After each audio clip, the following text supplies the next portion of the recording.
हम लक्ष्मी चौधरी यहाँ सब गोटे के प्रणाम करे छी। आई हम एक खिलौना गाबि रहल छी। एहि गीत में संग दऽ रहल छथि हमर माता जी।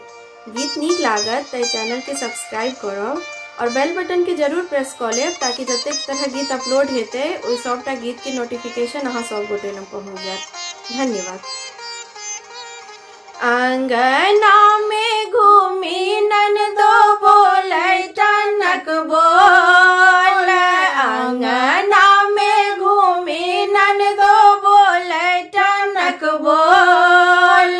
सुन लिया भैया यो भौजी के कुबोल, सुन लिया भैया यो भौजी के कुबोल।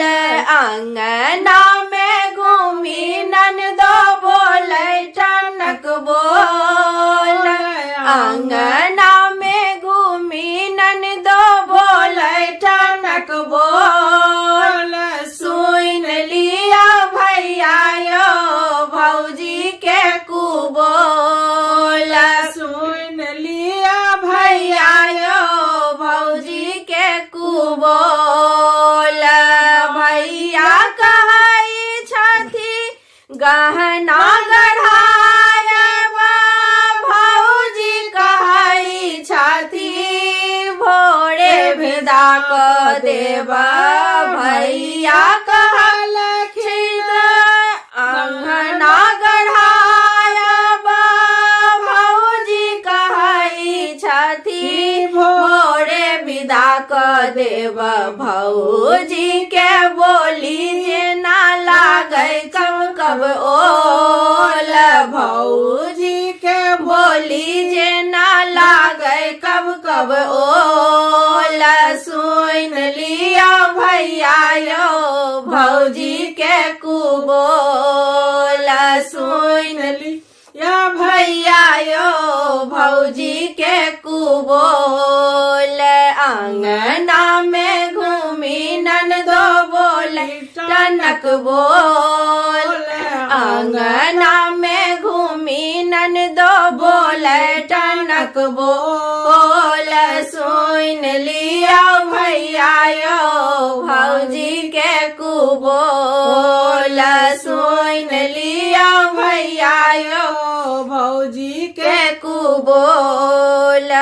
भैया नलखिन गिरमल हार, भौजी फेंकलखिन टूटि गेल तार। भैया नलखिन गिरमल हार, भौजी फेंकलखिन टूटि गेल तार। छिलकी गेलै मोती टूटि गेल हार, छिलकी गेलै मोती टूटि गेलै हार।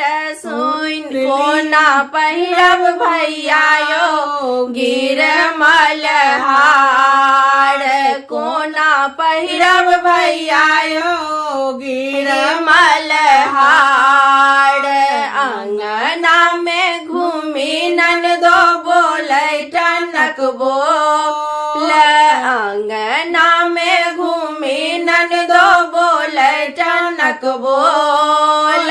सुन लिया भैया यो भौजी के कुबोल, सुन लिया भैया यो भौजी के कुबोल। छोड़ू छोड़ू भैया जायब ससुरारी, भैया कहलखिन रुकू बहिन आई। छोड़ू छोड़ू भैया जायब ससुरारी, भैया कहलखिन रुकू बहिन आई। भौजी के सुनत ही भेलै बिसमार, भौजी के सुनत ही भेलै बिसमार। सुन लिया भैया यो भौजी के कुबोल, सुन सोइन लिया भैया यो भौजी के कुबोल आंगना में घूमी ननदो बोले टनक बोल आंगना में घूमी ननदो बोले टनक बोल सोइन लिया भैया यो भौजी के कुबोल सोइन लिया भैया यो भौजी के कुबोल।